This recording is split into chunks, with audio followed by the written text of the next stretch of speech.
Okay, now it should just fucking work. Now it should work. As you can see, the chat is a different color. Everything is magic, and I'm streaming through the studio.youtube.com thing instead of the Legacy Live dashboard, and maybe that's going to make all the difference. So, yo, type in chat if you see this. And we're going to march away. So, luckily last time we didn't get to much substantive before the tech issues came in, and now we should be on the right track. So let's review this.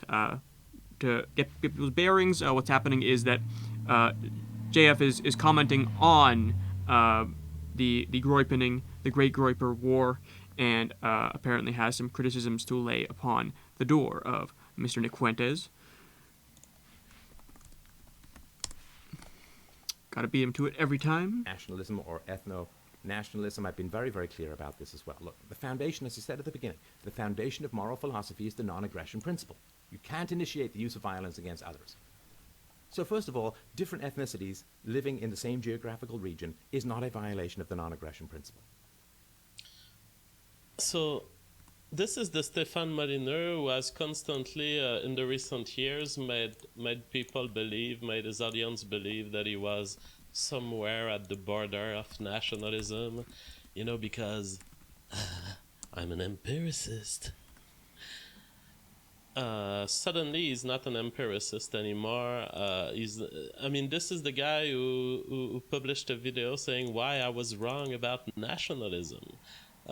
So he's back to his non-aggression principle. It's very simple how to undermine this part of his argument.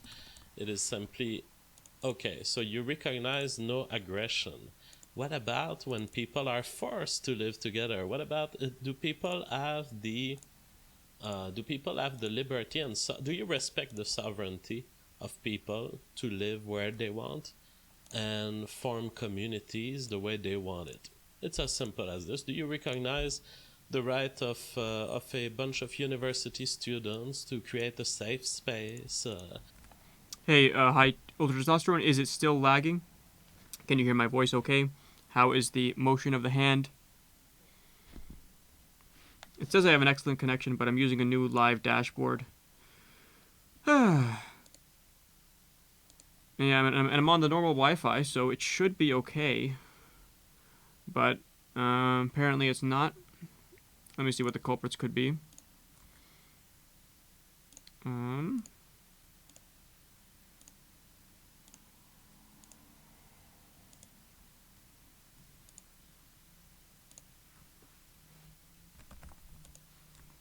Yeah, not sure. Okay.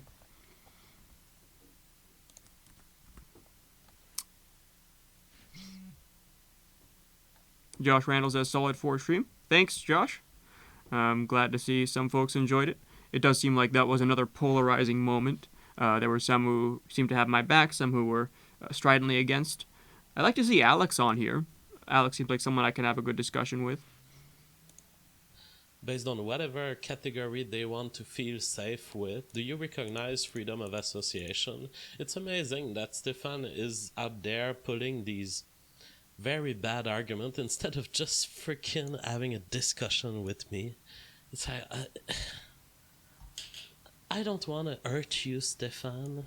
I would just want you to make arguments that make more sense. What would be his answer to this? What about freedom of association, Stéphane?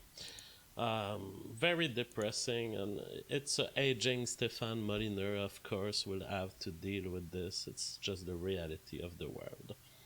But Nick Fuentes is the subject of the video. Let's see. Do you think that the thousands of young Americans who watch and support Nick Fuentes are evil? Yes! Yes! All right, so you saw the question. So this is all in relation to the dissociation, the disavowal that Conservative Inc. have been doing, saying, look, there are some people who are... Yeah. Let me see if I can get... Nick or TPUSA. Real question is where are the recent TPUSA stuff? Filter. I want upload date and I want long. Aha. This might be what we're looking for. Oh no, this is it, right? Oh. Let's see. No, this is just a guy. Well, let's see. Rude dude, ban assault questions. North Carolina. Carolina, TPUSA.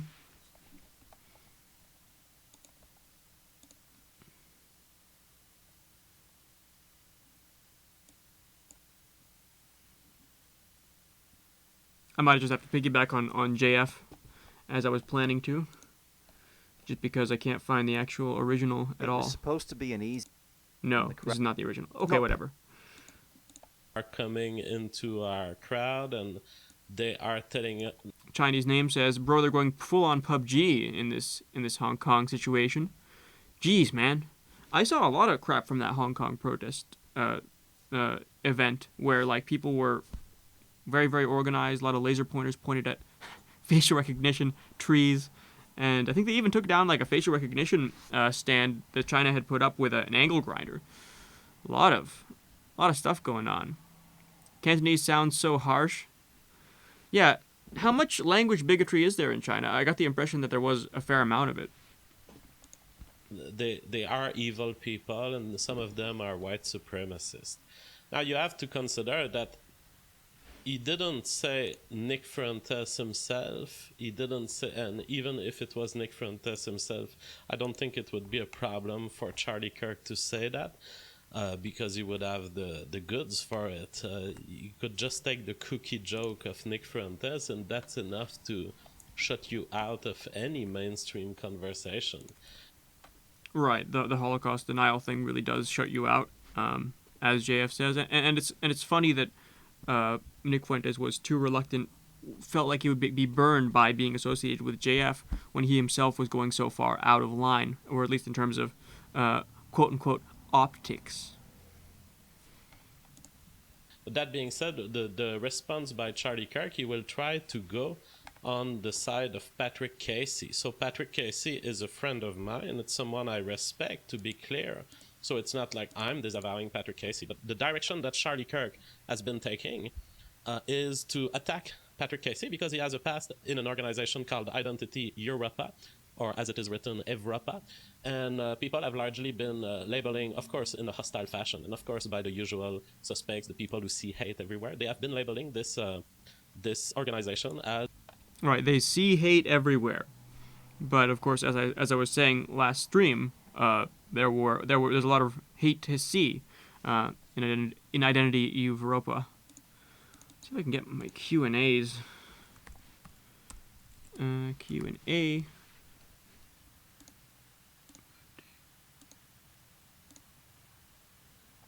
The based femoid was what I saw. This is the based femoid video, which was long, but it wasn't the most recent one. The most recent one was the more interesting one because it involved all that sort of headfirst attack by Charlie Kirk on these folks. See if I can find his Twitter. Machete check. Let's see. And this is different, right? This is not the same as the one I'm talking about here. Yeah, these are completely different events that we're looking at here and here. Question for you is, do you feel the need and obligation to appeal to and recruit from the LGBTQ plus community? And I have a follow-up of one of your... Josh Randall says, JF sounds slightly smarter at 1.25 speed. Well, everyone does until you get incomprehensible, right? I'm not sure I want to be put at 2 times speed. It might not work too well, but maybe it'll be fantastic. Your response to that first. Sure. So thank you for being here. I appreciate it. And I appreciate your Might be a plan. Americans. Anyway, so we can go back to that anytime, but in the meanwhile... neo-Nazi. And so now Patrick Casey has abandoned this organization, has created a new one, AIM. For most people, it is still the same organization in the sense... Right, American Identity is just a rebranding of Identity Europa. that it is led by the same people. And Charles Alexander says, you seem to prefer Spencer de Fuentes. I do prefer Spencer de Fuentes, actually, Charles. And I think I strongly prefer Spencer over Fuentes. He seems a lot more honest and honesty is valuable. And also, as angry as Spencer seems, he doesn't seem as angry as Nick Fuentes does. I've seen a lot more a lot more anger, frankly, a lot more deep rage from Nick Fuentes in compromising situations, like on a live stream, compared to Richard Spencer, who goes crazy, but often in private or semi-private scenarios. Let's see. I gotta get my Discord working. Shooting on all cylinders here. Presumably with the same goes. And so that's the approach that Charlie Kirk will use. Oh, this is the trick. This is what they're doing. That wasn't my question. No, it was a statement. Oh. This might actually be the same video as the one that I have access to, because I didn't see... I saw the screen, but I did not see the... I did not see the actual... yeah. I didn't see the background. It's the same background there. Are you familiar with Identity Europa? Are you familiar with that group? Are you going to answer my question? No, I'm asking a yes or no question. Yes. So... Ultra Testosterone says, Fuentes in 2015 called Trump a racist and said he should drop out. Well, that wouldn't be too surprising, but yeah, a link to that would be hilarious. A lot of these people who claim to be, who attack, say, Ben Shapiro for being anti-Trump, were not exactly pro-Trump from the very beginning. Oh yeah, that would make sense. I mean, Ultra Testosterone, that fits in with a much bigger pattern that you see where, where Fuentes and others, not just Fuentes, but others on the dissident right, basically fractionate based on personal spats. And you saw a lot of that happening, for instance, with Fuentes and Owen Benjamin. That was a huge part of the goings-on. Here we go. And...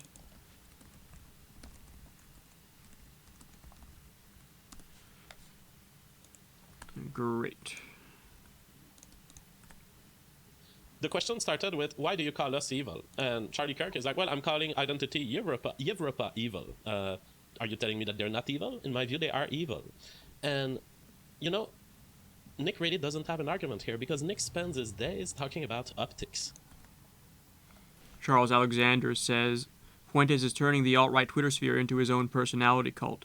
Well, there was that effect with Spencer as well, if I'm not mistaken, and with some other luminaries where once they go big, like the whole thing becomes about them for a little while, and then usually there's a boom and bust cycle.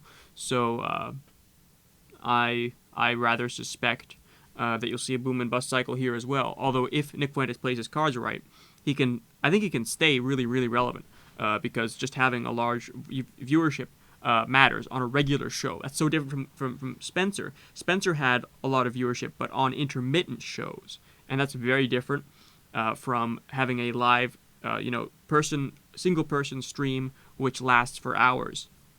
Hey, Church of Entropy. Hey, Jen. Good to see ya. Good to see everyone.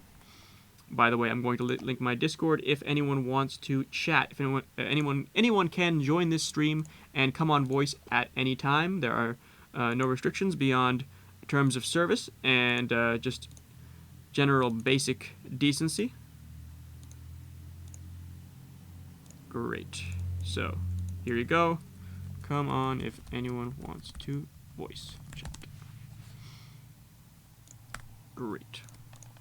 Well, you have teamed up with Identity Europa. Your questioner has failed at talking against them up to now. Of course, he will later say that he doesn't agree with them, but that doesn't matter. From the perspective of Nick Fuentes, you have collaborated with Identity Europa, and you have allowed Peter Casey to be displaying stuff on your Telegram account, and so you have an ally. Now, this is not a problem to me, because I can... Older Testosterone says, when is it going to be banned off YouTube soon? I think if he plays his cards right, he can probably stay on at least one of the major streaming channels, but you may be right that he could get eliminated from all of them if the crackdown happens enough. Like an Alex Jones-style crackdown would basically eliminate him. But, that may not be forthcoming, or it may. We'll have to wait and see. Ultra says, many people are watching for the drama. That's certainly true. Once it gets to, past a few thousand viewers, I think that a large proportion of the viewers are there for the drama, are there for the memes, for the energy, as opposed to, true believers. One never knows. can stand here and tell you, yeah, Patrick Casey, a good friend of mine. I mean, I talked to him once, so I cannot make more claims than this, but I would invite the guy to a barbecue. I do not disavow this guy because he's always been kind to me, and I have nothing to disavow. But for someone like Nick Fuentes, who keeps talking about optics, who thinks and convinces his audience that he's on an optics quest, you have associated with a neo-Nazi.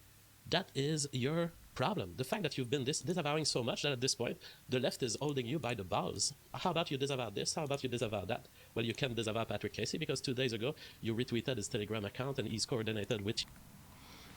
Right. JF is making the point that Nick Fuentes' own logic and disavowal basically skewers him here because he was disavowing a bunch of people or refusing to associate or stream with these people because they were, in his opinion, too far to the right or too extreme.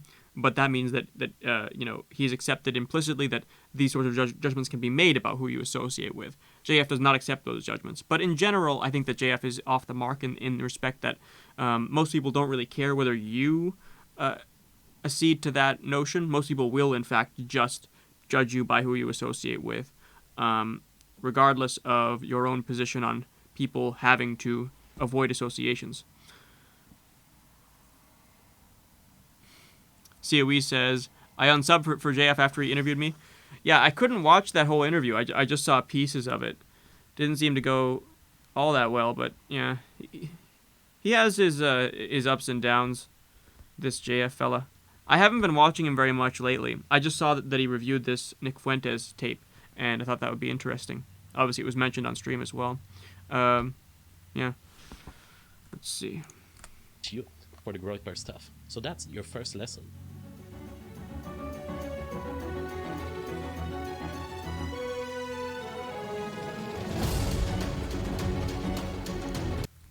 Oh, and we see Ultra Testosterone in the chat here. Apparently, he was active on this live stream.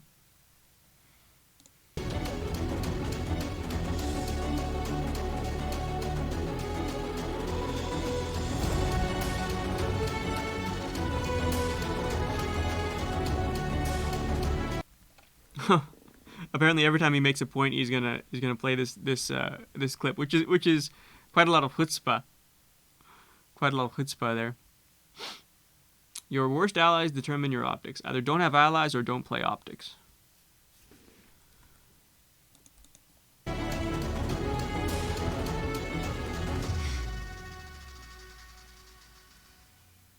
All right, I've been making some Kino stuff. Please enjoy, guys. Go take a little brandy with ice. It's going to be like this. Yeah, so I think we might actually be watching the same. But wait, it's not the same. Because it's musical and everything.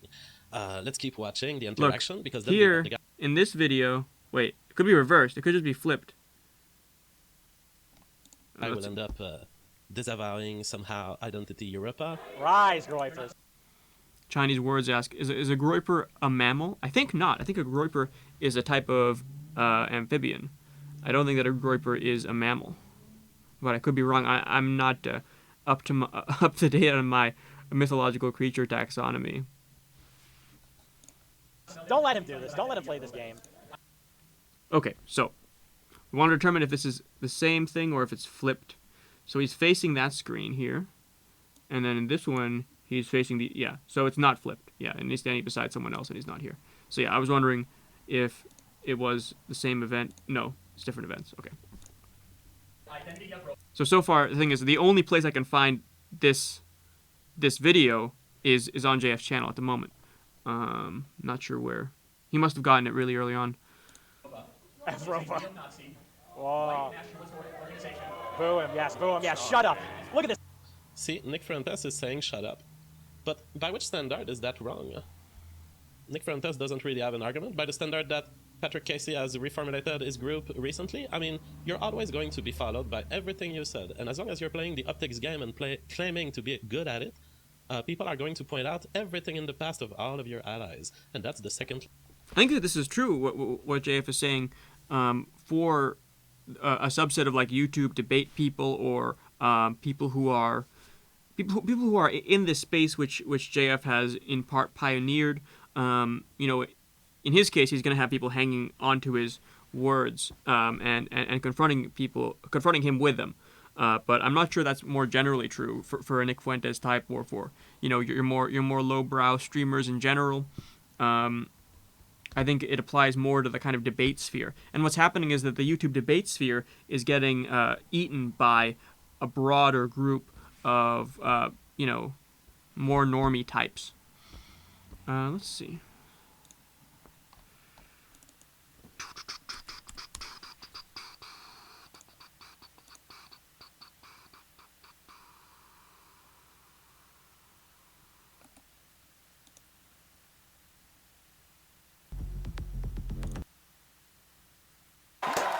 Yes! Yes! Identity Europa. Oh, there. This is the trick. This is what they're Are doing. you familiar with that group? That wasn't my question. No, it was the statement. Are you familiar with Identity Europa? Are you familiar with that group? Are you going to answer my question? No, I'm asking a yes or no question. Yes, yes. Rise, Groypers. Don't let him do this. Don't let him play this game. Identity Europa. Europa. Neo-Nazi, Whoa. white nationalist organization. Boo him, yes, boo him. Yeah, shut up. Look at this liar. Look at this deceiver. Their goal is to take over the United States government under the What? ideas of white supremacy. Identity Europa doesn't even exist anymore. To answer your question, Siwi, don't you know that Einstein said that God doesn't play dice with the universe? Psh, it's quantum stuff. if you are here under America First policies and making America great again, What a you are not dishonest evil. hack. However, there have been individuals that have come to our events, such as Patrick Casey, Ooh. Europa's American Identity Movement, that advocates for the neo-Nazi takeover of our government. Wow. Do you denounce identity? Wow. Allow the microphone to come back. Terrible. Allow This the guy microphone is to such come a back. dishonest, Do you denounce scum-sucking identity of Europa? loser. The question was... Do you denounce I think I know who the dishonest scum-sucking loser is. identity of Europa? He's a questioner. He's a father. Charlie Kirk is a public figure. Neither of those individuals are evil. Thank you. Do you denounce identity of Europa? American first. Do you denounce? Oh, what was that there? Do you? Oh, what was that? What? Did he really? Did he really have the balls to do that? Oh my god. American first. Do you? If I can zoom in here. On that. What's going on here? I'm going to play it at a quarter speed.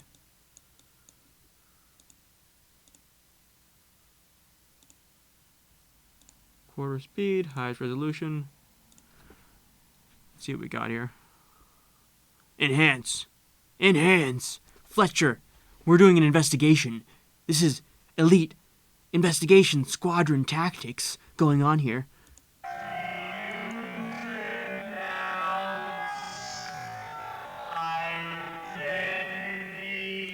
Okay, this is too much. Europa. Europa. Yes. Shut up. Shut up. It has been widely accepted. I have a question, sir. Why will you not denounce identity of Europa, that clownish? Yevropa. Yevropa. Why are you failing to denounce this organization? Oh, we got a dissident. We got a dissident in the stream, bros. We got a dissident here. Donald Robertson. Hey, Donald Robertson, do you want to come on my Discord and discuss things with me?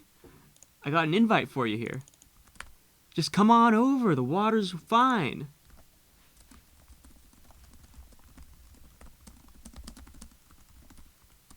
Oh, he retracted his message. He retracted his message. What's going on here? Okay, let's continue our investigation, boys. All you have to say is I denounce. Boomer. I have no idea who that is. You I did just not described answer it. my question. I actually did. I just described identity. Yevropa. Yevropa. Okay, you support identity of Europa? Okay, you support identity. It has been widely announced identity Yevropa. Yevropa. Yevropa. Consent that you Yes. denounce Shut up. Shut up. It has been widely accepted. I have a question, sir. Why will you not denounce Identity Evropa, that clownish... Yevropa. Why Yevropa. are you failing to denounce this organization? Hold up. All you have to say is I denounce it. Boomer. I have no idea who that is. You I did just not described answer it. my question. I actually did. I just described Identity Evropa. Does Yevropa. anyone support Identity Evropa here? Yevropa. Okay, you support Identity Evropa? Come to the front of the line. I'd like to talk to you. Oh, here we go. Plant moment. So this is their big counterplay. Let's see how it goes. Let's see how this goes. Let's see how it plays A out. plant. I didn't even know about this conspiracy theory here. Don Robinson, come back anytime, my dude. Come back whenever you're ready to actually, you know, have a discussion, man to man. Fletcher says Kirk definitely won this round. I think that's absolutely clear, Fletcher. I think that Kirk destroyed this situation. Finally, I think it was inevitable. Eventually, he'd figure out exactly what the situation was and address their arguments and their stances directly. And when they're addressed directly, well, they got to cower. So, there you go. Game, set, match to Charlie Kirk and to Ben Shapiro if they can continue with this energy over here. Hey, Luke Ford, good to see you. Let me wrench Luke Ford. How is Luke Ford not wrenched? That can't happen. There we are. Luke Ford has a wrench. Holder of the wrench. Oh, COE should be wrenched too. Add moderator. Beautiful. Beautiful. Okay. Okay, so now there it is. The cringe. Okay, I want to figure out what's going on here. Oh, this is the trick. This is what they're doing. That wasn't my question. No, it was a statement. Are you familiar with Identity Evropa? Are you familiar with that group? Are you going to answer my question? I'm asking a yes or no question. Yes, yes. Rise, Groypers. Don't let him do this. Don't let him play this game. Identity Evropa. Evropa. Neo-Nazi. Whoa. Nationalist organization. Boo him, yes, boo him. Yes, shut up. Look at this liar. Look at this deceiver. Oh, what was that? Wait. Yeah. Here. What's going on here? Yes, yes. Rise, Groypers. Don't let him do this. Don't let him play this game. Identity Evropa. Evropa. Neo-Nazi. Whoa. Nationalist organization. Boo him, yes, boo him. Yes, shut up. Look at this Yeah, you're just pointing, I guess. liar. Look at this deceiver. Their goal is to take over the United States government under the... Fletcher says, bro, they're the plants. True. They are the fucking plants, and they have the gall to say that everyone else is plants. Whenever it doesn't go their way, it's a plant. You know, they are literally plants in these Q&As, trying to come here for dishonest reasons. What? Of white supremacy. Identity Europa doesn't even exist anymore. To answer your question, if you are here under America First policies and making America great again... What a dishonest hack. However, there have been individuals... That guy who was pointing did not, definitely. There was a guy who just pointed, and he definitely did not do the Nazi salute. There was just something else I saw. ...to our events, such as Patrick Casey, Oh. Europa's American identity movement, that advocates for the neo-Nazi takeover of our government. Wow. Do you denounce identity? Wow. Allow the microphone to come back. Terrible. This guy. Yeah, I guess he's just pointing. This was the second one that I saw. Is such a... I don't know. Yeah, whatever. Boring stuff anyway. But I just saw that. There's a lot of, like... I wouldn't expect it from this group, but they do make me wonder.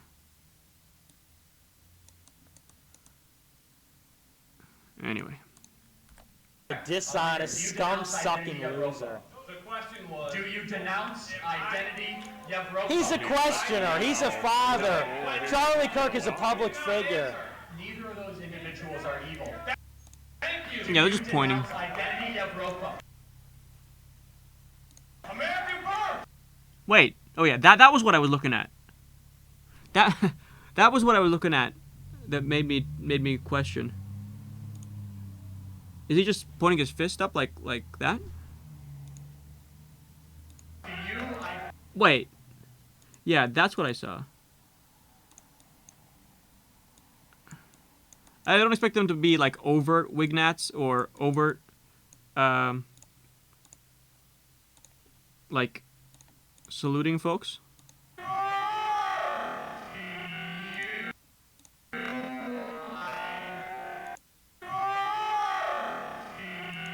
Yeah, look at that. Is that a fist?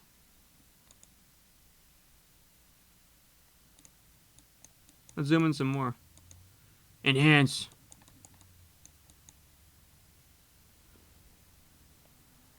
Yeah, I'm not sure. Doesn't it look like pixels arranged in a line there? Like that,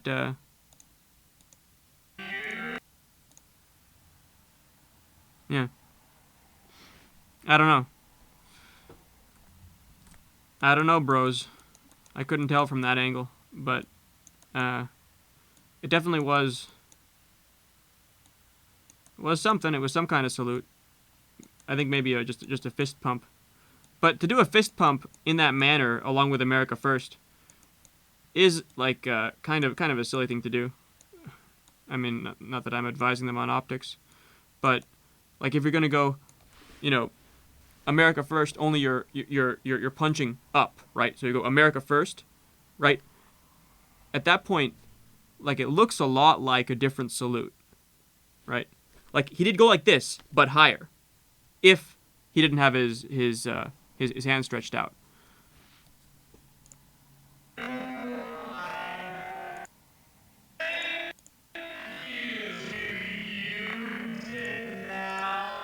Identity of Ropa. American first! To you, Yeah.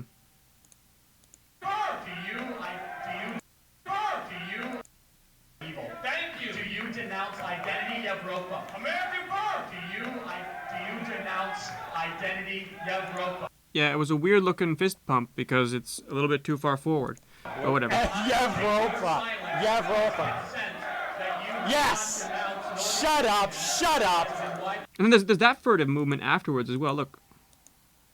From this Shut guy. up! Shut up! Like, look how their fist. It's like they're, you know. It's like they're not really committing to the movement in the normal way, which is like you fist pump up, right? You're like yeah, yeah. But they're like doing this sort of furtive, out and angled salute. Yes! Shut up! Shut up! Yeah. I don't know, man. It has been widely accepted. He's going like this, and then he's like. I have a question, sir. Why will you not denounce identity of Ropa, that clownish Yevropa. Yevropa. But whatever. No more salute analysis. organization? Hold up. All you have to say is I denounce it. Boomer. I have no idea who that is. You I did just not described answer it. my question. I actually did. I just described identity of Ropa. Does Yevropa. anyone support identity of Ropa here? Yevropa. Okay, you support identity. Okay, you support. Yevropa. Okay, you support identity of Ropa? Come to the front of the line. I'd like to talk to you. Oh.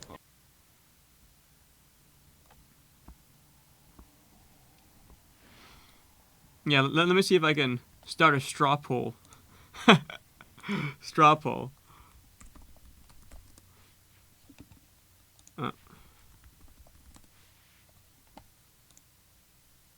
Here we go.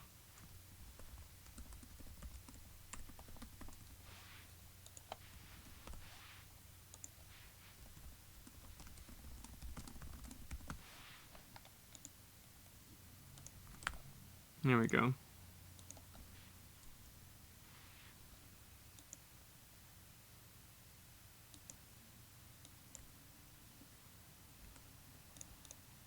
Oh, here we go. Plant moments. So this is their Plant big. This is their big counterplay. Let's see how it goes. Let's see how this goes. Let's see how it plays out. Okay. So now there it is. The cringe. Josh Randall says if you do Nazi salutes with kettlebells, it gives you exquisite deltoid definition. Yeah, people walk around with cameras and gyms pointing at kettlebell holders. Those kettlebell holders could be in trouble. But yeah, then you are holding a kettlebell at least. That diagonal motion. There's not a lot of reasons to do that diagonal motion in other situations, though. Well, whatever. Plants. Salute question, the SQ. I should have had a fence sitter, radical centrist option for the straw poll, but I failed to keep that in mind. All right, let's see what's going on here.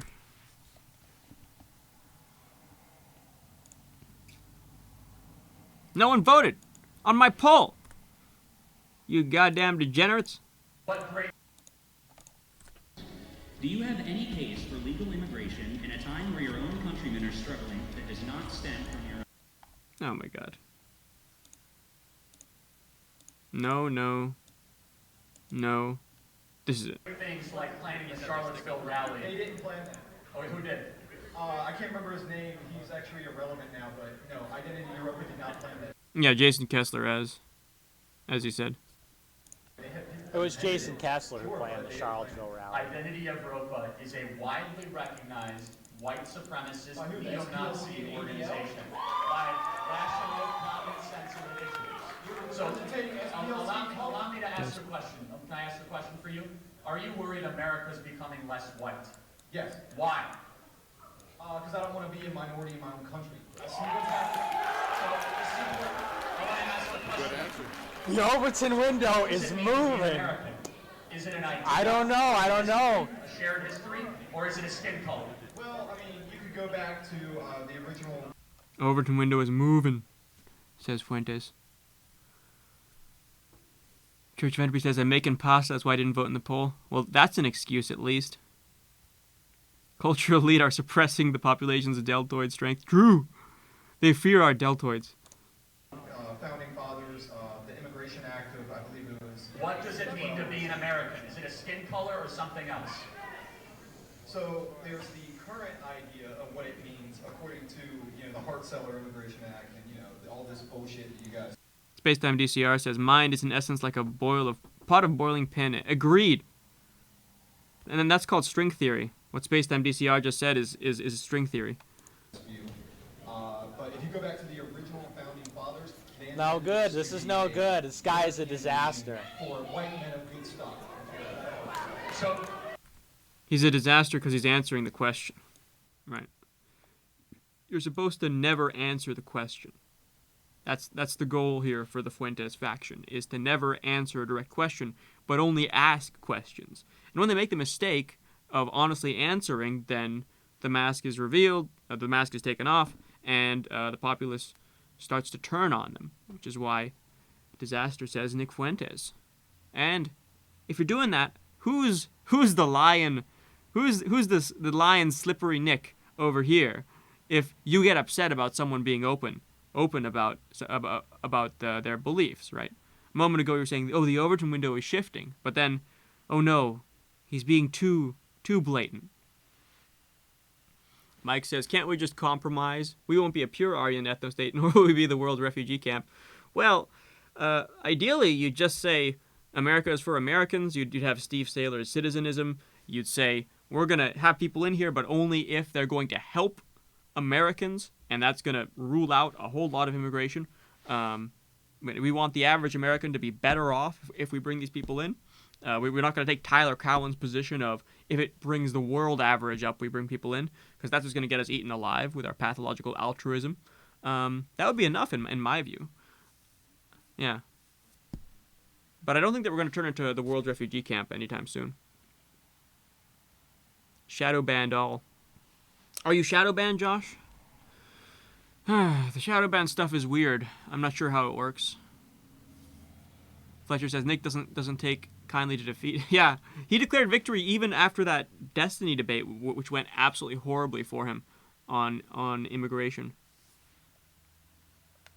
Blithering Genius asks, how would you answer Charlie Kirk's question? I just condemn Identity Europa. Oh, but what was his actual question here? No good. This is no good. This guy is a disaster. For white men of good stock. so can you show me? And, all this bullshit that you guys spew. It means according to, the Hart-Celler Immigration Act. So there's the current idea of what A skin color or something else? act of, I believe it was. What does it mean to be an American? Is it a skin color or something else? If the question is, what does it mean to be American? Is it a skin color or something else? I think whether you're an American is defined by your citizenship and by your allegiance. And so the only circumstance where I'd say that a citizen is not really an American is when their allegiance does not lie with America. And in that case, I think that you can be forgiven, or you have a lot of justification in saying that the protections and the notions attached to being an American no longer apply at that point. And there's even there's even routes for that. There's even a way to formally address that. How do you define American? Idea, shared history, or race? I deny the shared history. I deny the idea. I deny the race. I deny all of those. I think whether you're American is a matter of your mutual allegiance to this group of people who exist here and now. So, if you are loyal to America, you are an American, and America recognizes you as an American. At that point, you're as American as they come, in my view. I don't think that you have to agree with any ideas. I don't think that you have to have any shared history. I don't think that you have to have any race. You need to have loyalty and recognition on the part of the entity which governs these things that you are a citizen. At that point, I think that you're American. And I think that attempts to make someone like that not American don't work. Like if someone has made clear their loyalty, let's say someone doesn't know the ideas, he doesn't know anything about American philosophy, knows nothing about American philosophy, it is not of the same race as the majority of Americans. Let's say that he is Asian, and he makes clear his allegiance, he joins the armed forces, and he fights with distinction, and he still barely speaks English or doesn't speak English well, doesn't know American ideas, doesn't share American history in terms of his lineage. He's American. And if you want to say he's not American, you're being absurd. The vast, overwhelming majority of Americans will be happy and proud to call him an American at that point. Right? And that's unambiguous. Blithering Genius says it's a social construct, but there is no test for citizen loyalty. There's no test, but there, well, actually there is. First of all, you could be tried for treason. We have facilities for that. We have facilities for determining whether you've been disloyal. We have duties that you are forced to discharge. So as a man, you have certain duties. As a woman, not as much, although maybe they'll be drafted. Women are a more complicated subject, but in terms of men, they have an obligation to serve, to defend. In the event that this nation is threatened, they're obligated to defend it. And so it's not merely a social construct; it's also a set of legal obligations and a set of precedents in battle. Under the harshest conditions, this country has come together and fought, right? And if you're not called upon to demonstrate that you'll fight for the nation, then you can't be assumed to be a traitor. But fundamentally, it's a fair assumption that the men of this country will fight when called, and will serve when called. It's not purely legal because it's also about your loyalty. And if you end up being anti-American, I think that many of the social recognitions and protections that are accorded to Americans will be stripped from you if you're like solidly anti-American and you seem to hate your fellow citizens. Chinese Word says America would be better off if it didn't try to rule the whole world.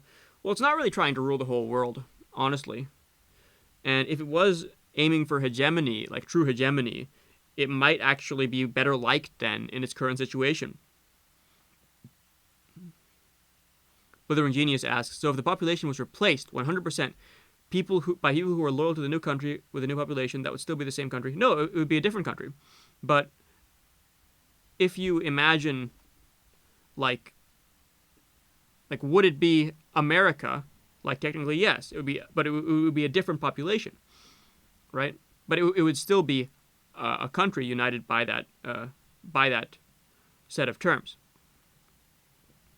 So America has changed a lot. America is not the same as it was when it was founded. It's not the same country at all, but it's still a country. And so whether it's the same is not the issue for me. The issue for me is its existence here and now.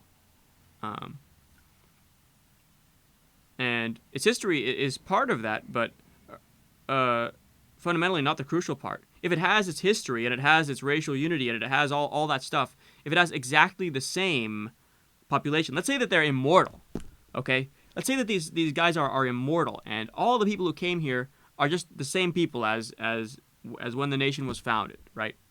But they don't fight together. They don't stand under the same flag. They don't obey the same laws. They don't view each other as being part of the same venture.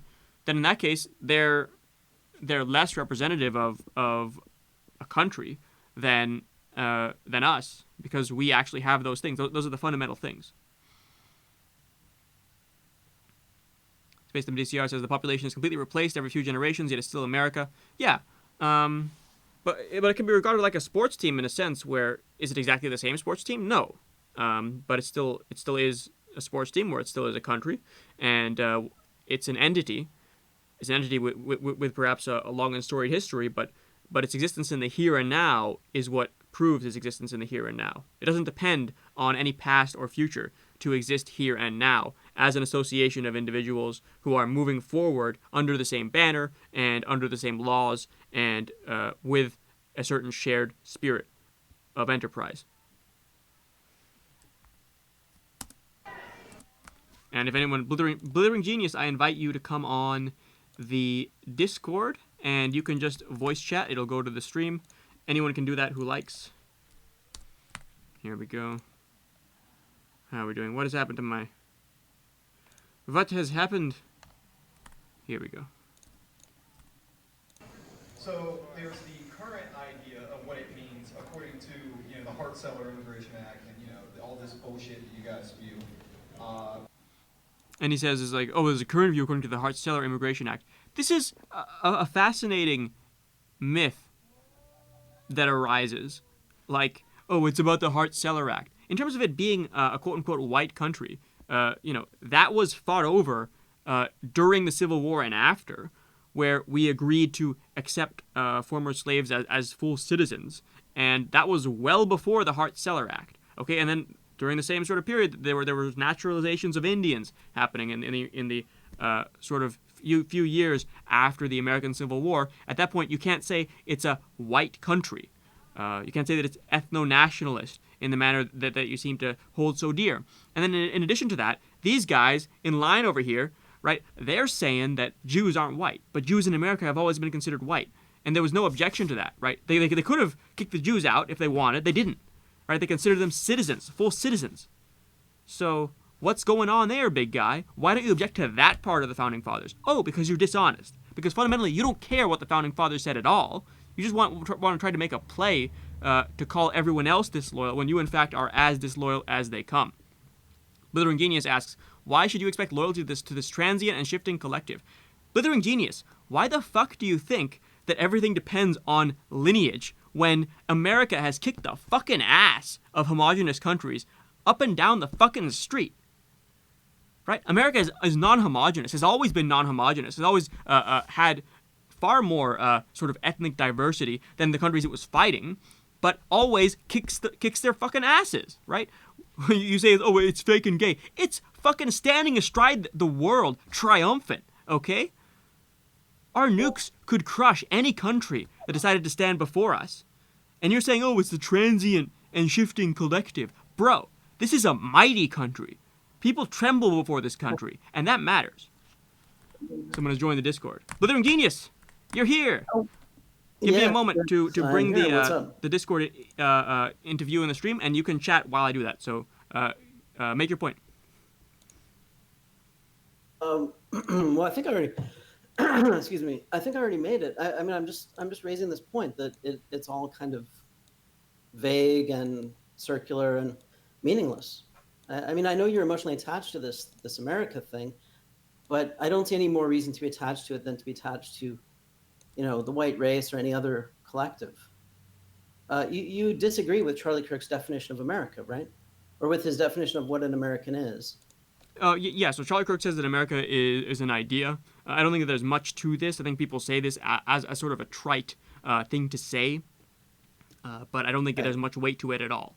I think that, as I said, America is a group of people united under the same banner and who will fight with the same army and who share the same loyalties. And you say that this is transient, and why should you care about it? Well, people care about power, right?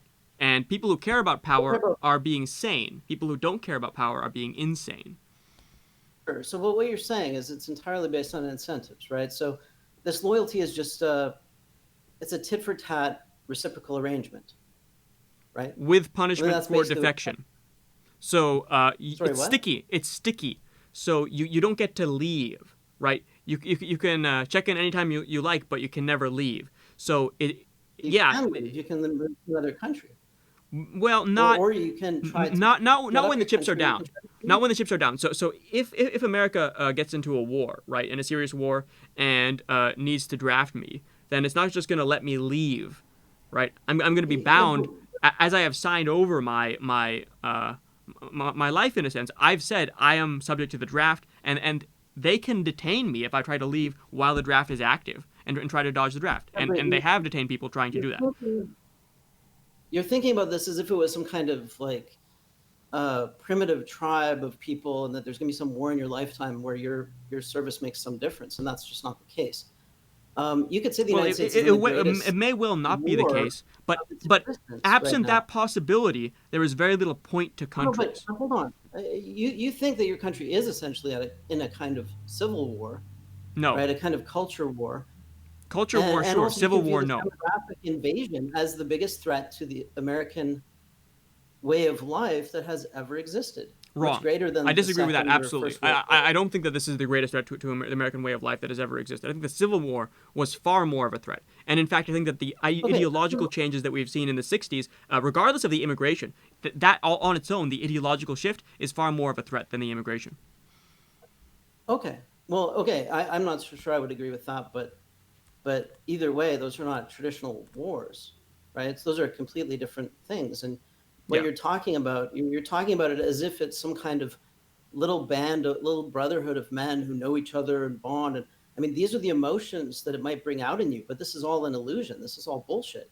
It's a vast. It's way more real than a small band of brothers, because there are these institutions which hold you to your word.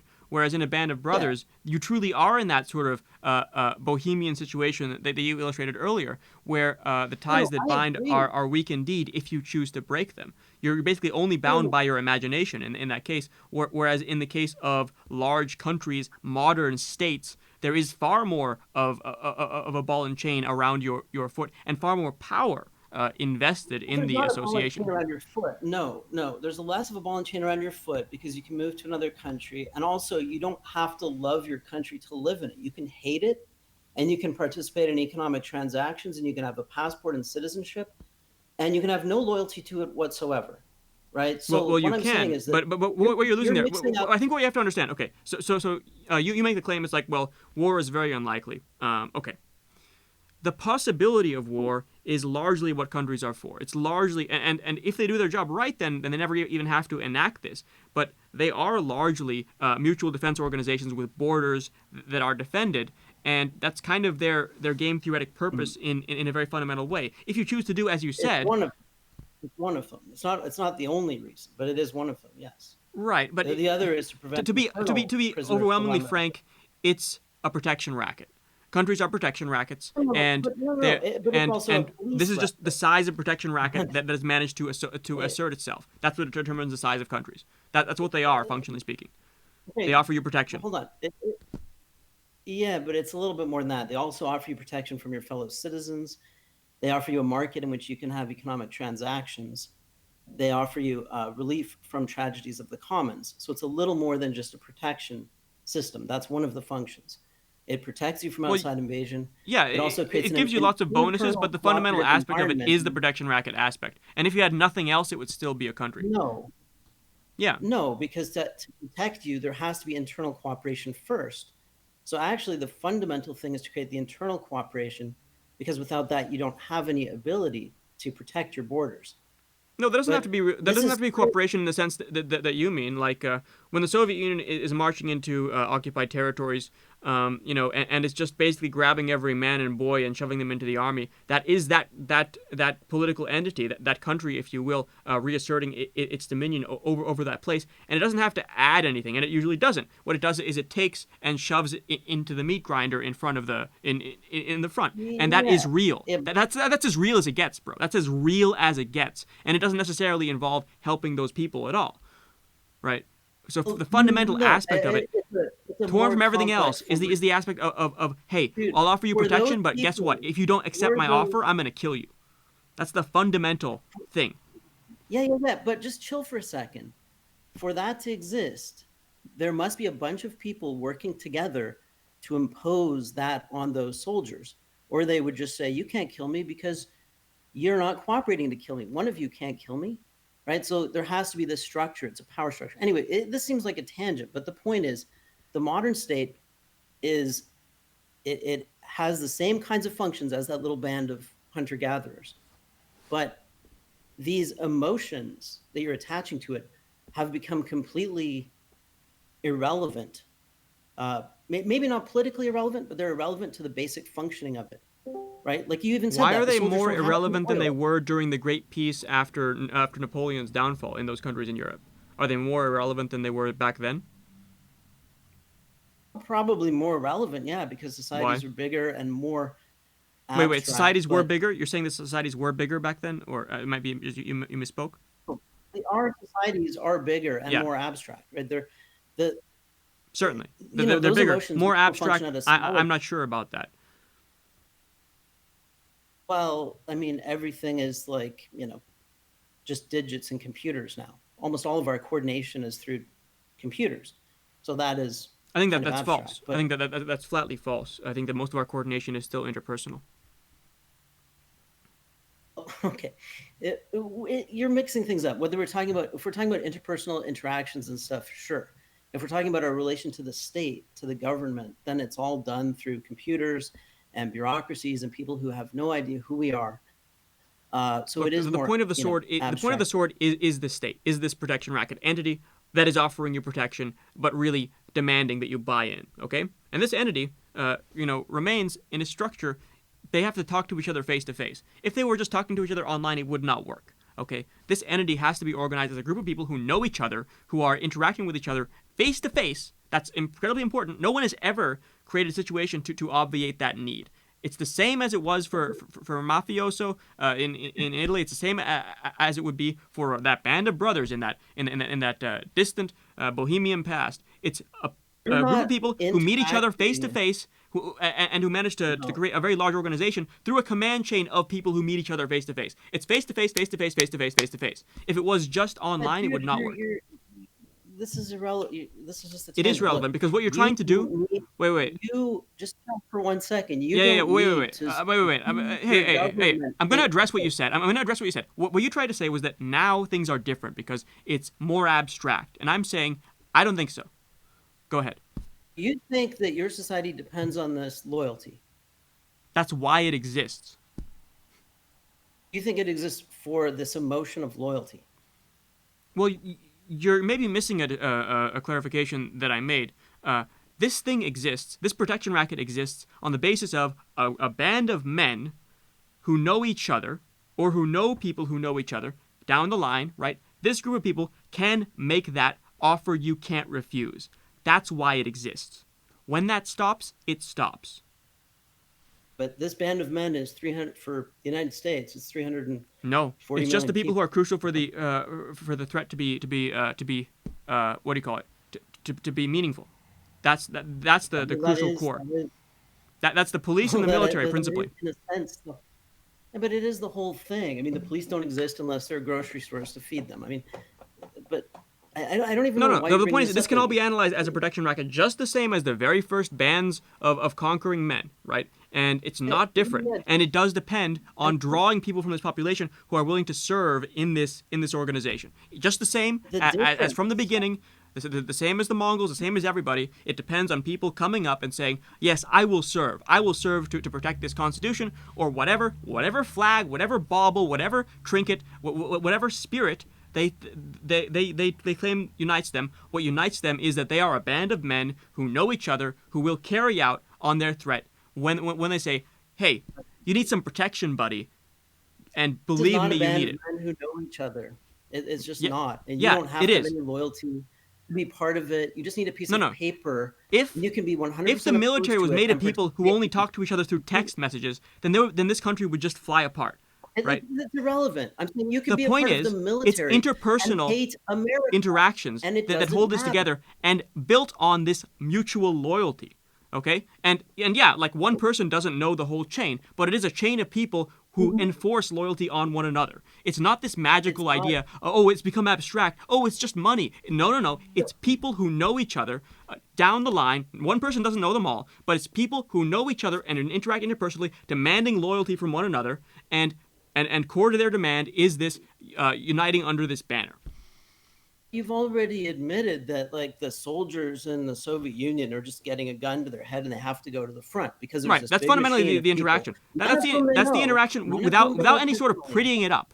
But that is fundamentally what is happening here in terms of in its rawest form. Okay, and you can pretty it up and you can make it about spirit and all this stuff. But fundamentally, it is that interaction, that demand for loyalty down the chain, personal loyalty, and they organize things such that you have a pyramid where people know each other. They know the lowest links down and they demand loyalty from them. Right, and this is a scalable point architecture. Is the emotion is not mediating this thing. It is coercion, and it is numbers, and it is ideas. Coercion is what laws, inspires.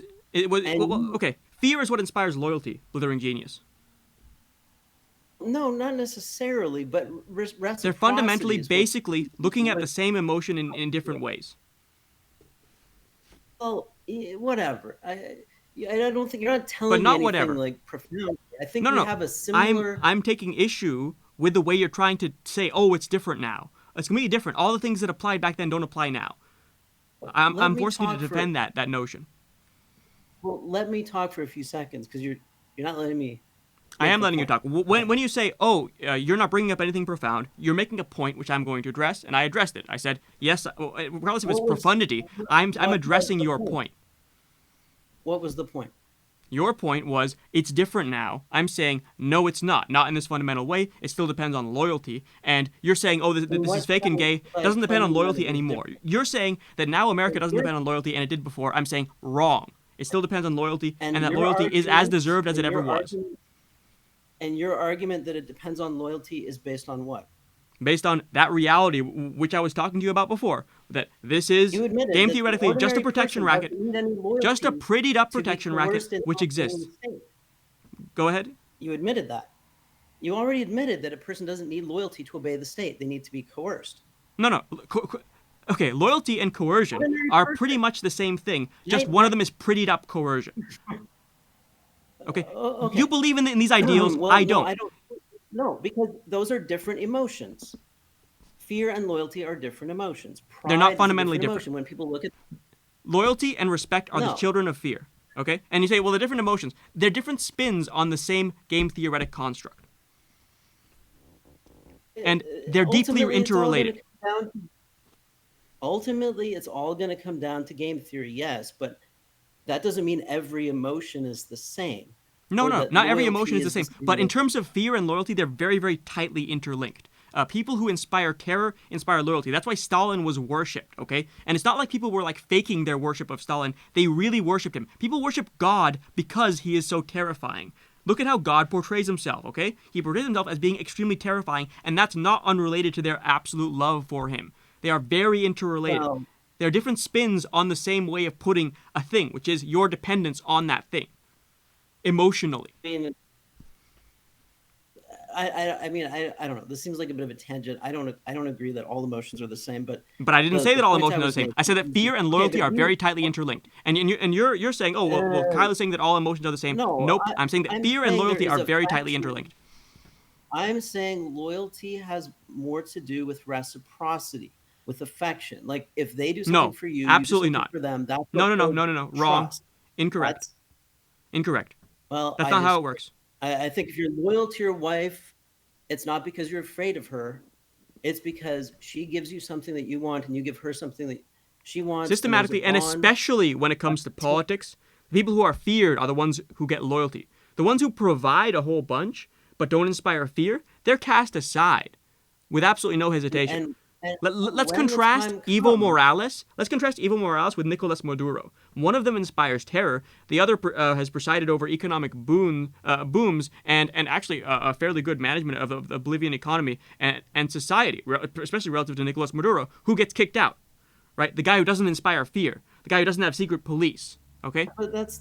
But you're begging the question by assuming that it depends on loyalty, and then saying, look, this thing failed. Of course, it depends on loyalty. But that's not the person who is betrayed and forced out of his country had less loyalty than the person who is obeyed and revered in that country. The person who is obeyed and revered and stays in the high position has more loyalty than the person who was cast aside and thrown to another country. Okay? Let's set this aside. I think we have different definitions. I don't want to quibble. Right, and my definition is correct. Yours is absurd. Because if you're going to say that the person who's kicked out of the country has more loyalty than the person who stays in the country, has people who obey him, who do what he says, and who holds the highest position, then that's an absurd definition of loyalty, which does not jive with how people actually use the word. So if somebody puts a gun to your head and you give them your wallet, that's loyalty by your definition. In that moment, but loyalty is used for longer term games. If wait. Blithering Genius. If I live in terror of that gang lord and he makes me hand over my purse every month or so, and I keep on doing that, yes, that is a form of loyalty. That is absolutely a form of loyalty. Until you find somebody that will come and everything is contingent, Blithering Genius. You have this notion of a platonic loyalty, which is uncorruptible. That's just a mythical fairy tale bullshit notion of the world. No. All loyalty is contingent on the relationship, so it's like reciprocity, like I was saying. All loyalty, whatever, is contingent. Again, this is sort of a tangent. This is just a tangent. Look, go back to the definition of America. So. You have this emotional feeling about America. I'm not trying to troll you, okay? I'm not disagreeing with you. I'm not on the Nazi side. I'm not really on your side either. I'm just kind of trying to get at this problem, which is that the modern state doesn't really have any basis for this emotional Compared attachment. To what? Well, compared to something that fits human emotions better, like the environment that we evolved in, like a small America group, fits human emotions very well. Okay, as evidenced by the overwhelming patriotism compared to the sort of patriotism that you would encounter, say, in Europe in the Middle Ages. Like, I think you inspire far more loyalty to America, and it's far more regular and defined than the loyalty that people had to their king or country during the Fissiparous Middle Ages. What do you think these people are loyal to? I mean, I don't see that much loyalty. They're loyal to this protection racket, if you want to make it devastatingly clear. Oh, they're just afraid that... No, they're not just afraid. There is a joy in being on the powerful person's side, in swimming behind the shark, okay? It's not just fear. It's absolute joy and exuberance from being behind this extremely powerful entity and on the good side of this extremely powerful entity. It's like God, okay? People who fear God, they're God-fearing people, they also feel an absolute exhilaration at being on God's side. Okay, it's not merely, and that's why I say fear and loyalty are very interlinked. The fear bleeds into the exuberance when it is revealed that you are on their side, and that's why these are two sides of the same coin. That the fear inspires the exuberance when the creature or the entity or the person is on your side. Well, give me an example. You think the Nazi side are disloyal, right? Disloyal to America, yeah. So why are they disloyal? Why aren't they terrified? What should they be afraid of that they're not afraid of? Well, they're obviously isolated and in a very unfriendly group of people because people despise Nazis here, and so they're the first up against the wall if things come to blows, right? But this is more of a fantasy. I mean, nobody's putting them up against the wall, but no. Wait, Blithering Genius. We need to get this. Blithering Genius. We need to get this straight, okay?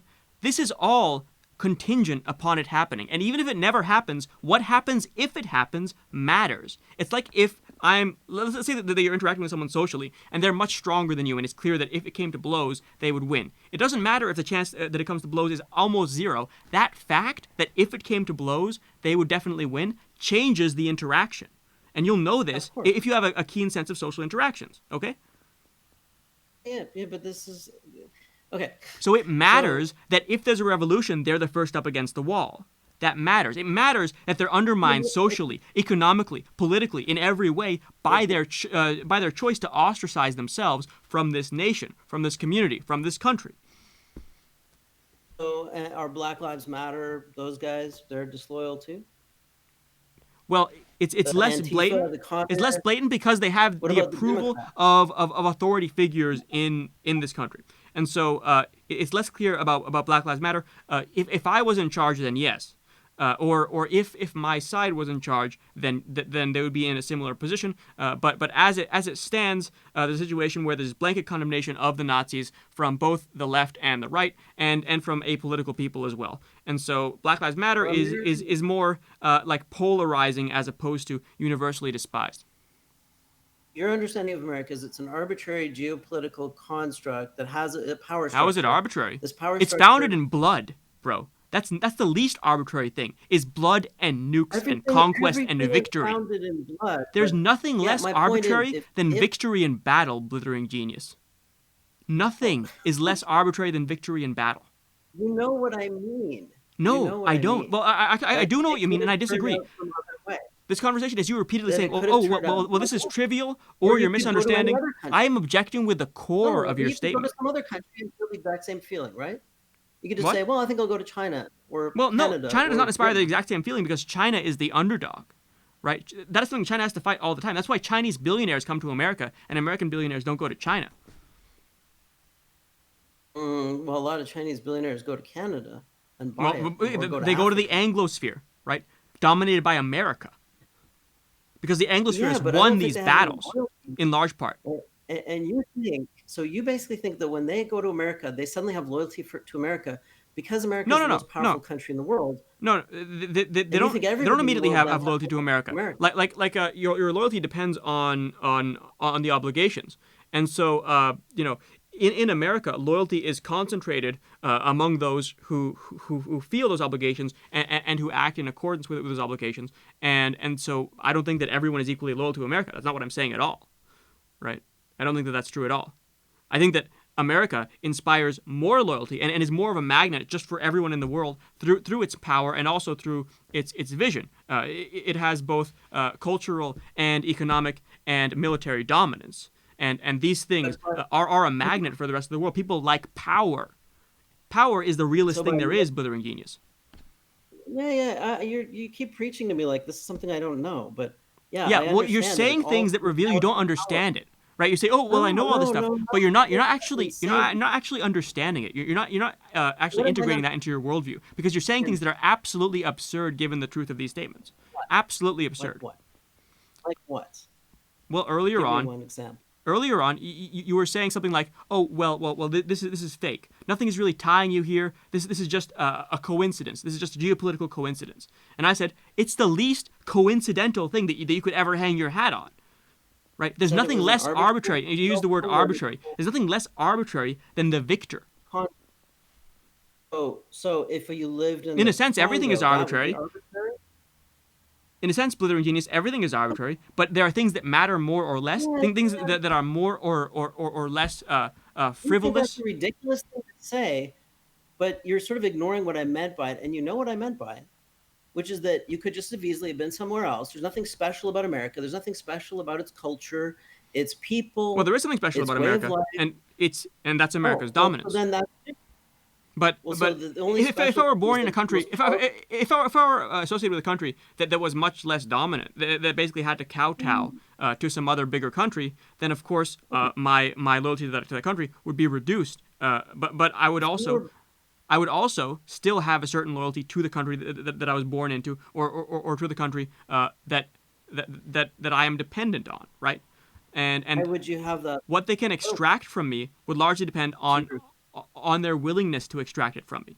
Okay, just like in all human relationships. Okay, what you get is in large part what you are willing to extract. Sure, but okay. So let's say you were born in Canada. Would you be loyal to the United States? Probably not. Well, It's a bigger, more I powerful would probably try like Elon Musk tried. I'd probably try to get to America if I was born in Canada. Okay, I wasn't born in anywhere America, in the by the way. world. I wasn't born in America, but I immigrated here very, very young, as a young minor.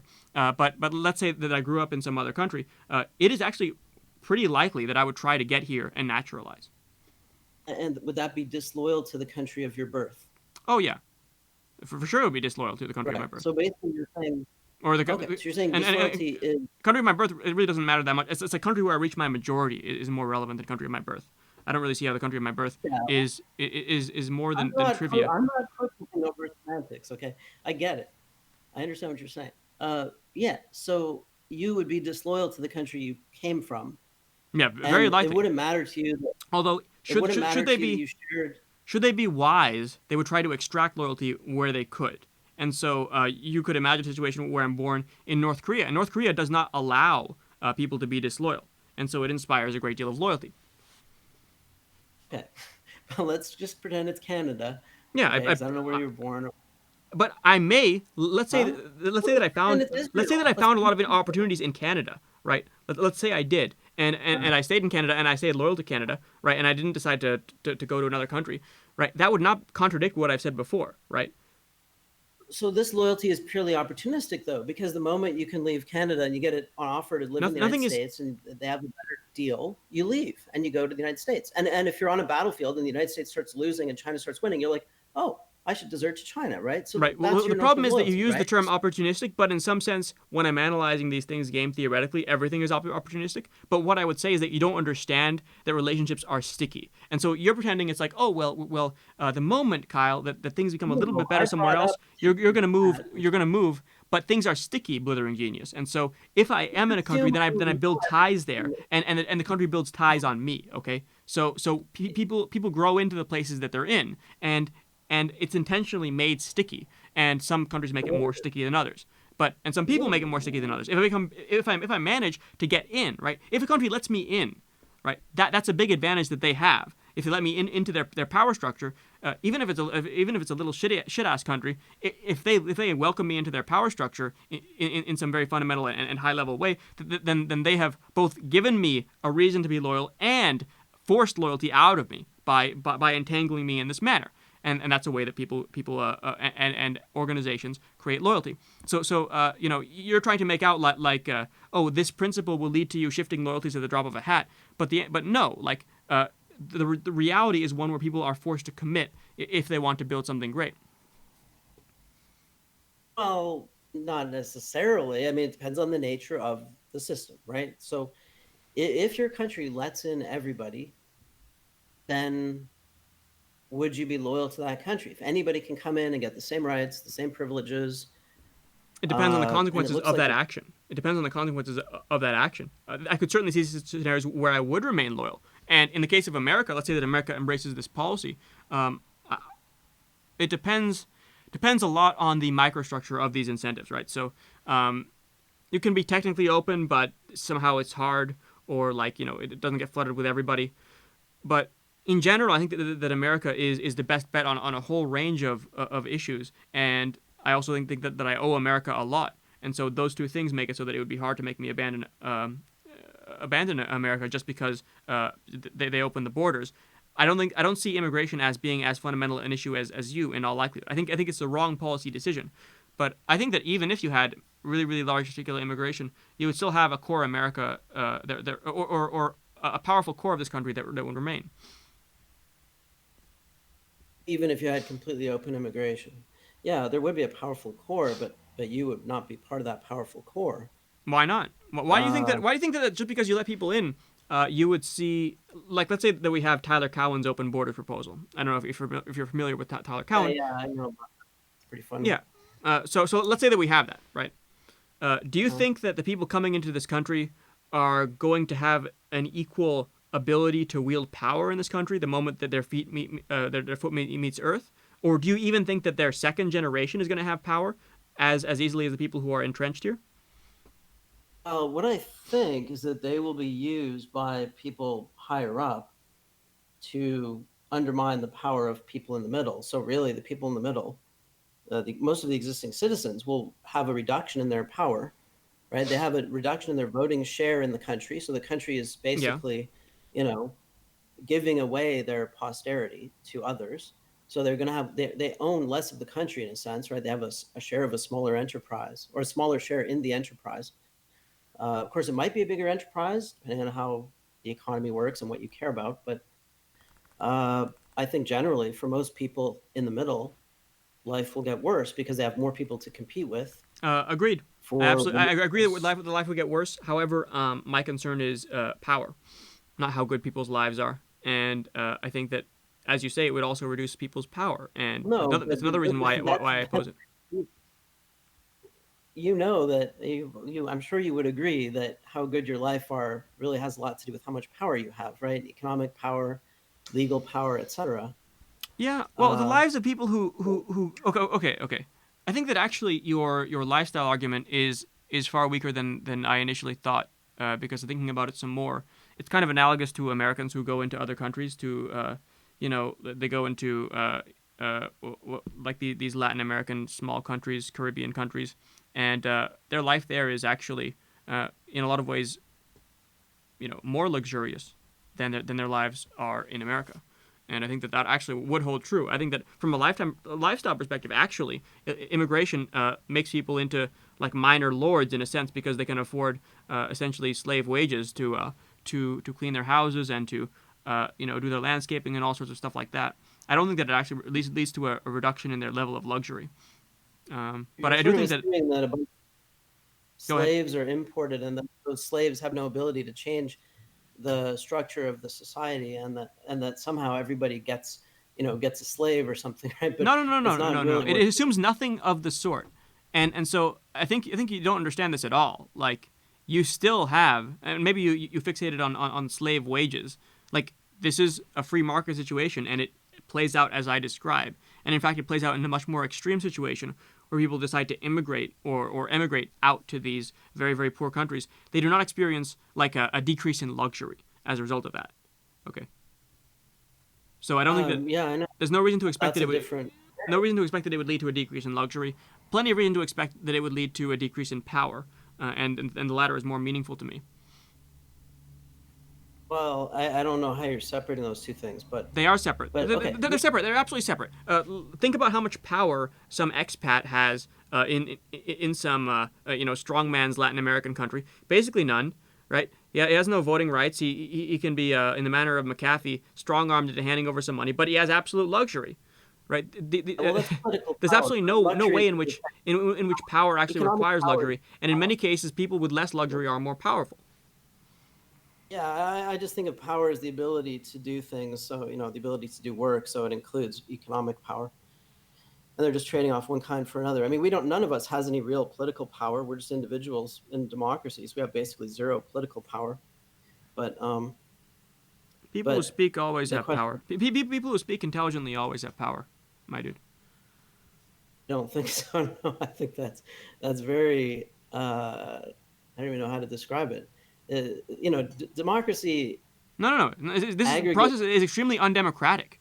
It's hyper elitist, beyond the dreams of the most despotic people. This process, and it exists. What are you talking people about? Who are intelligent, right? People who speak intelligently have clout, right?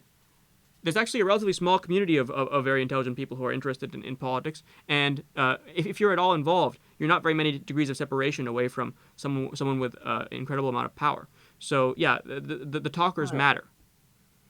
I would say it's more like you have to be a good liar, not that you have to speak intelligently. Look at the people in power in positions of political influence. Yeah, sure. You can characterize it that way, and I like to characterize some people that way myself, and that's fine. But what I'm saying is, you're wrong about this learned helplessness thing, and the people who, there's a lot of ability of someone who's intelligent to move things, not necessarily in a direction that they like, but to change the conversation.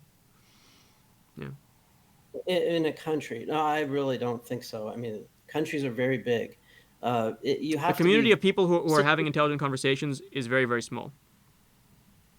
but the people listening to them is very small as well. Yeah, but because the it's people not who are listening to intelligent them are the people who are citizens. disproportionately the people who matter. And so, there's this Slater Codex article which I'd refer you to, which I think it was a book review, Rules for Radicals, or not Rules for Radicals. That's an Alinsky book. It was some. But anyway, it talked about how a relatively small group of people who were organized in their intellectual output managed to make tremendous changes, and you can see the impact of groups like that throughout history. And the notion that it's hopeless, just wrong. I'm not saying it's hopeless. I'm just saying, generally speaking, you don't have, the individual has very little power in a big society. But unless you happen to be in a certain kind of position, and even then, Well, even the you're people in highly those positions, to take the devil's advocate, I mean, people who have formal power, who have formal positions of power, the power binds them almost more than it binds others, right? I mean, right. Yeah. Okay, yeah, so let's but not whatever. let's not So disagree over what's the major. substantive disagreement here? Yeah. Well, anyway, I have to get going, but I just want to wrap it up. Just let's go back to the question, because I really was curious about your answer to this question. So you disagree with Charlie Kirk. You don't think America is an idea. No. Because it struck me when I heard him say that. He said, I don't think you heard it because you were so focused on the Nazi salute thing, but he said, now I don't remember the exact words. He said, what is an American? Is it, or what defines an American? Is it an idea? Or Is is it the it color of your skin? history, a shared history, right? Or skin color? And I thought about those things, and I thought, well, if it's a shared history, that's almost the same as race, because you have a shared history with people that, are of your race, of your people. And an immigrant has no shared history with the United States. So if that were the case, then an immigrant would not be an American, right? If it's an idea, well, then that excludes a lot of people, right? And also it raises the question, what is the idea? So what you're saying, though, is that America is a kind of social contract, or it's just the state with a gun to your head kind of thing, right? Or do you want to put But in it's your not. own It's words? not I don't merely want the to state. paraphrase It's the state and associated both formal and informal groups who help maintain this reality. So the reality is that you have to buy in, and when you try not to avoid buying in, a whole bunch of people spring into motion, including just common citizens who notice that you're a fugitive or a deviant or whatever, and try to push you onto the right path or to call enforcers in on you. So it's like a whole. It's not merely the state. It's a whole group of what defines the satellite wrong path, or the right entities. path, or whatever. I'm talking about principally just being a law-abiding citizen or a criminal, or Well, yeah, law-abiding or a there's a criminal. legal. So that's part of the social contract. There's a But legal no, deal. it's not. But it's not merely that. It's also okay. It's also just people's notions of right and wrong. Also applies. So you can be completely good with the legal system, but completely rejected by your community. But yeah, so it's a whole bunch of things that all formally and informally try to force you on the path of being relatively loyal. Okay, so you're, well, that's still a really long answer to that question. So I'm not sure.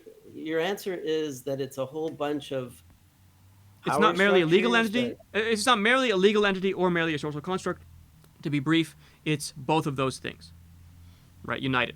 what defines an American is your And between what the people who it's citizenship? between. Sorry, I have to add that. It's between the people Your who it's between. So it's those people enmeshed in that. Right. It's not merely the people that. in, It's not the abstract notion of the social construct or of the law. It's the people who are bound by it, and its binding force on you. it's that excuse me. So it's that the social structure, the power structure of society, that's what defines American. It's just participation in the social power structure, And the and people who are in it. The people who are in it are not excluded from this, which may be implied by what you're saying by saying that it's just the power structure. The people in the power structure are part of the definition. no, I said it's the power structure that defines an American. He asked what Okay. defines an Oh, American. So you're saying it's participation in this power structure, And is that But is not that an not all not or mere nothing participation thing? because there are different statuses. So you can be anyone as tourist who comes here is enmeshed in the manner that I described, but they are not their association is not recognized, or like even if a tourist comes and says, oh, I feel the most American I'd ever be, and oh my God, I'm American, I bleed red, white, and blue, all that. Well, there's still the portion of whether that entity accepts you. So you have to be part of it, and it has to accept you as being entitled to these rights and to this association. So that's part of the legalistic framework, is that you're not merely participating, but you are also bought in. You're a made man in a sense. Yeah, that's a social construct of citizenship. Right. And an American is defined by that, but America is not defined by that, because America includes the people who are defined by it, and would change if the people changed. Even if the contract was the same, if the people in the contract changed, then America would change. But an American is the guy who's in the contract, is what I'm saying. Yeah. Okay. Do you think anybody else, like, do you think any Americans would agree with that? I don't think that frankly, Or I don't even think that there's like really any coherence to people's definitions of stuff like this at all. right, I think that when you boil right, it there's no down, coherence. there's absolutely no coherence to their definitions, including the people who are marching in this line, including to yours. I think that in general, people don't think deeply about these things at all, and when they are thinking about them a lot, they're usually not rigorous. So that's what I think about it. I don't think that people have much of a notion of it. I think that in fact they basically blather something meaningless along the lines of America is an idea, or America is this flag. America is what I feel when the anthem plays. You know, all that kind of stuff. Or America is just the people in America. You know, all sorts of stuff like that. And it doesn't really matter what they think the definition is. It's really not germane at all. Well, I don't know. Maybe it matters to them. I don't know. I mean, It he can was matter to asking the them, but question it of doesn't the guy, change what right? the entity is. What the entity is not dependent on what people within that entity think of it. It's not Well, it kind of does. in the manner that you say. It's not It's a kind of social like construct. It's not some. it It kind of does. doesn't matter what they think it is. It matters what it is. So you can think that you're in like the best relationship ever, but someone looking out from the inside says, or looking in from the outside says, this is an abusive relationship, and they can be right, and it doesn't matter what you think. Right. But if you think you're in a terrible relationship, you are in a terrible relationship. No, not true. Even if it's a good relationship, because you think it's a terrible relationship, so you're not committing to it, so you're gonna, try to leave or something, right? I disagree. No. It does matter what people. People can often But anyway, think that they are in a terrible relationship, but in fact be in a good relationship. I think that happens all the time. Sure, but they're making it into a bad relationship by having that feeling. Not I mean, these necessarily. things do They matter could on just what think. people They could just believe, think too. abstractly. Wait. They could just think abstractly. I can do way better, but in fact be wrong, and never cash in on that thought, but just think it. So that can But exist. That scenario exists. but that will undermine the relationship. So it does Yeah, matter to what an people extent, believe. but It's not like necessarily money. to any high extent. They could just sit on that thought if they're passive, or for some other reason. Right. Anyway, okay. Well, I don't want to debate this to death. So your definition is still pretty vague. It's sort of citizenship, but it's also this power structure that includes community and all these other relationships and all that stuff. I think it's as clear as it can be made, really. And I think that if you prod other people's definitions, they'll actually turn out to fall apart a lot worse than this one. But we'd have to experiment to see that. No, I mean, I think your understanding, excuse me, is kind of like my understanding of society, more or less. It's not that different from it. But where we're different, I guess, is in terms of the importance of what people believe and these emotional attachments. And I don't think people can have an emotional attachment to what you're describing.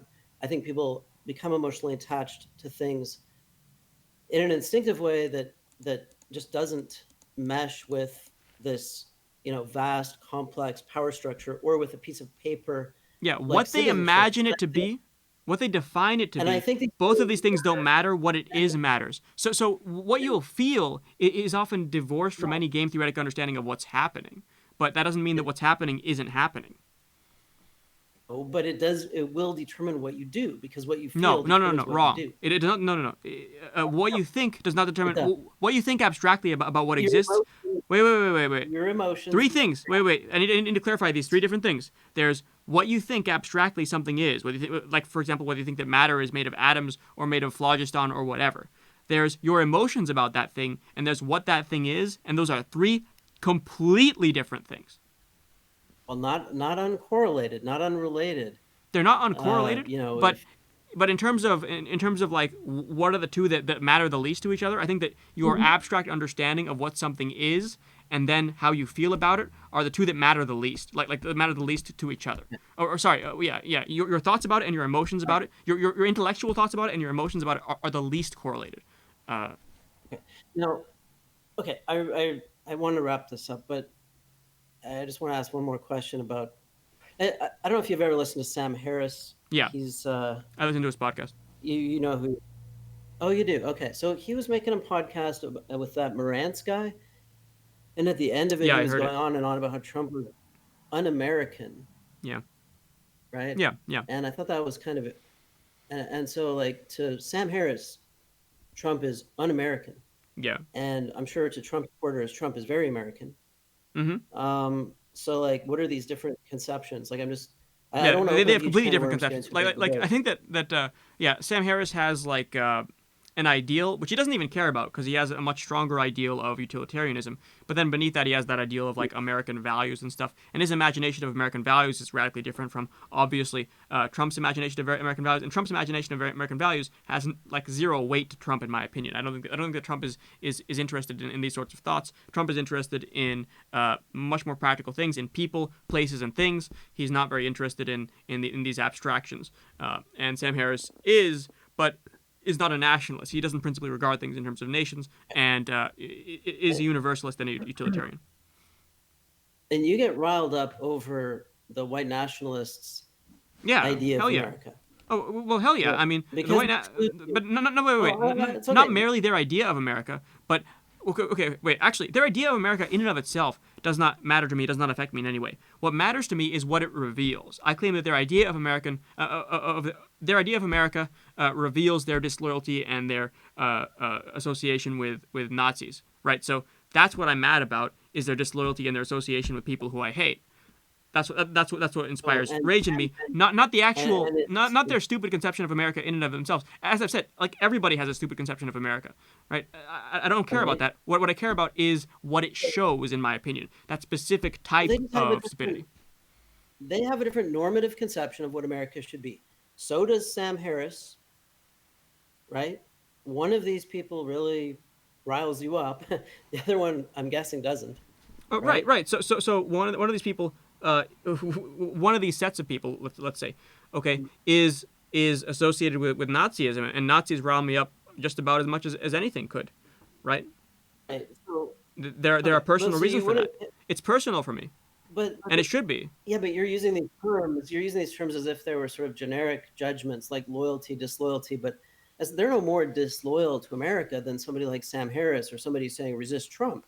Well, maybe not. Wait. Maybe not. But Sam Harris doesn't make his entire argument about how loyal you are to America, and these people do.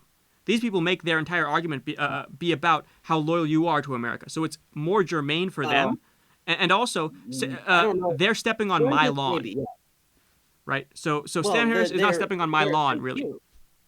Sorry, go ahead. Well, they're not stepping on your lawn. They're just they just have a normative conception. No, it's not that they just have a normal. They have allegiances which are diametrically opposed to mine. But that's not stepping on your lawn. That's it is. They have feelings that you don't like. I mean, that's the same as communists or anybody else. It's associations that I don't like. And if communism was more of a like, if I thought that communism was a huge barrier to the success of the American right, then I would be similarly mad about it on that axis. But I'm angry about the people for two reasons: for their proximity, for their duplicitousness, and for their for the way in which their allegiances diametrically oppose my set of values, which are really a set of allegiances. Okay. All right. Well, I have to go. Anyway, it was good talking to you. Hey, good night. We'll have to come on anytime. have some more agreements later. Alrighty, bye-bye. Bye. All right, that was fun. So I think that I'll title this. I don't know if I can edit the title. I think that this debate was sufficiently long to actually warrant a title in and of itself. Yeah, all right. Yeah, but that was fun. If anyone has any thoughts, they can come on the Discord themselves and discuss the after show. How late is it? I'm losing track of time over here, folks. Donald Robinson says, Kyle's living on my lawn. Come on my lawn, Donald Robertson. You can come on the Discord. You can be on voice chat. All right. How long have I been streaming? No idea. This does not reveal the length of my stream. Oh, live for an hour and 39 minutes. Okay, cool. Let's continue to review what's going on over here. Over here.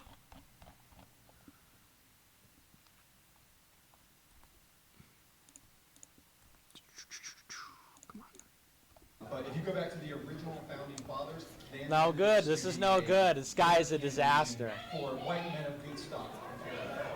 So, can you show me?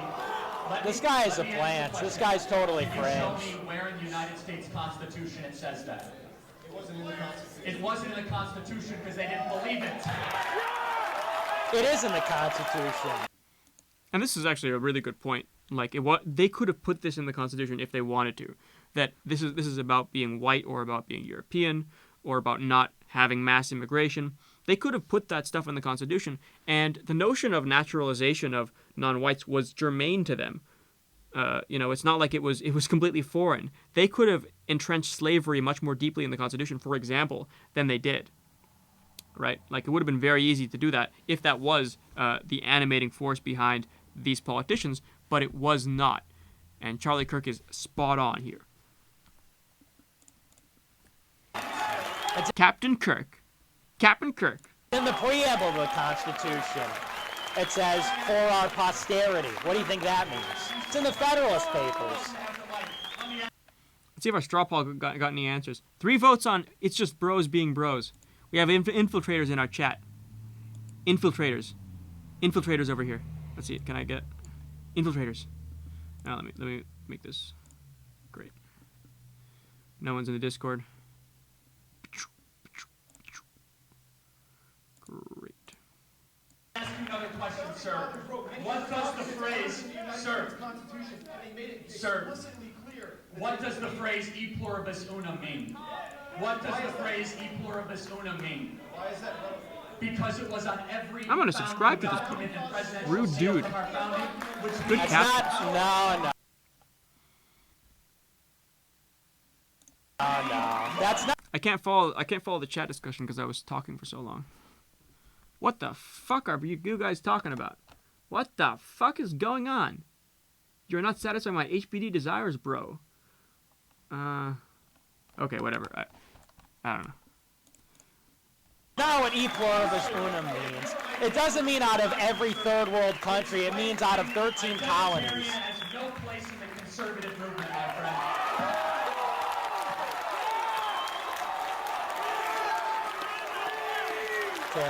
Terrible.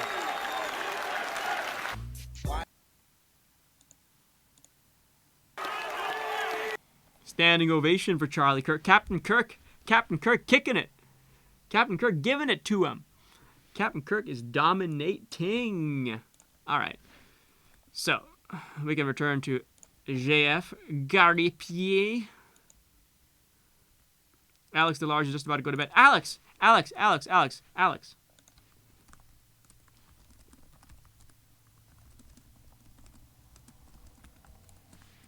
want to get Alex DeLarge. Alex DeLarge needs to get on Discord. All right. Handled. Terrible. Why the fuck you lying? Why you always... Our own economic self-service. Klasse.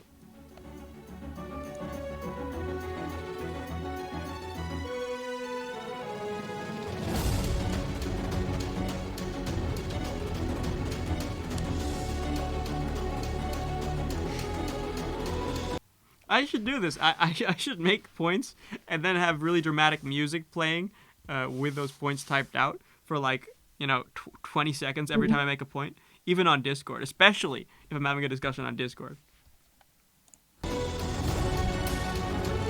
Oh, let's wrench Alex, by the way.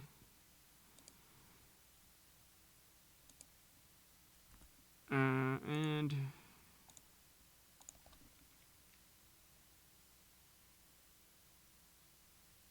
yeah, it's a forever link.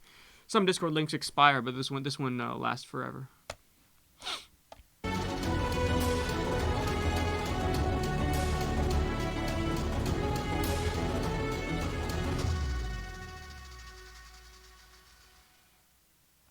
All right, let's keep watching.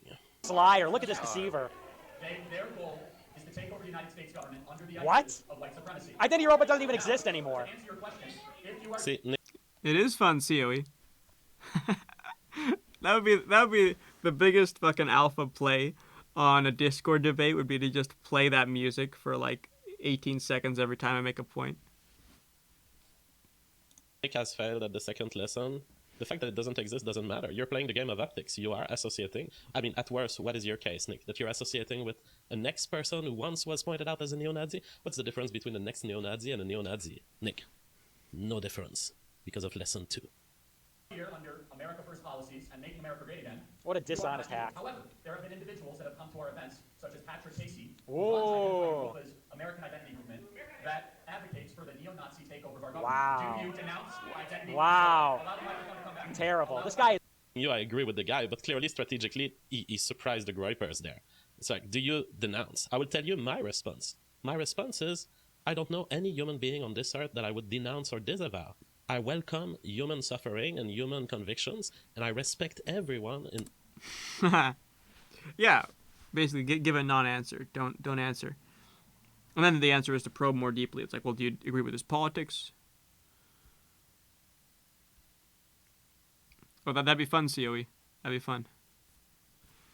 Yeah, like, you can just probe more deeply just by asking specific questions. You don't have to leave it at, do you disavow? And, frankly, it doesn't really matter whether they disavow. Like, the disavowal is not the important thing. The important thing is always the positions. Mike says, is Nick Fuentes going to do his own events or just crash others? I feel like he's going to crash others for a long while now, Mike, because it's just not been very successful for these folks to organize their own events. Like, the turnout is relatively low and the opposition is so high that they just don't see a point to it anymore. So, I don't think that... I think that they're basically trapped in a world where they have to piggyback on other platforms, other momentum, at least for the time being, for the foreseeable future. On this earth, and I would like to hear from all of them. You know what's the difference between me and Nick? It's that Nick couldn't state what I just said. Because he'd be like, optics, oh no, not good optics, not good optics. Well, once you play the optics game, your position will change on an everyday basis, and one day you, the audience, are going to be abandoned by Nick Fuentes. One day he's going to be deciding that you are no more in line with the new optics game. Because the optics, I will say it later in the lesson, but the optics game is not defined by the right. The optics game is defined by the left. And once you start playing the optics game, you're playing a game on which they set the rules. Questioner, he's a father. Charlie Kirk is a public figure. Neither of those individuals are evil. Thank you. Do you denounce identity Yevropa? Do you denounce identity Yevropa? Yevropa. Yes. Shut up. Shut up. See, Charlie Kirk has succeeded at making the case, look, my words, evil, were about identity. And since you have failed for the last minute at denouncing them, then you must agree with me that they are evil. See, you cannot start to compel someone to a response when you haven't captured exactly their meaning, and that is the third lesson.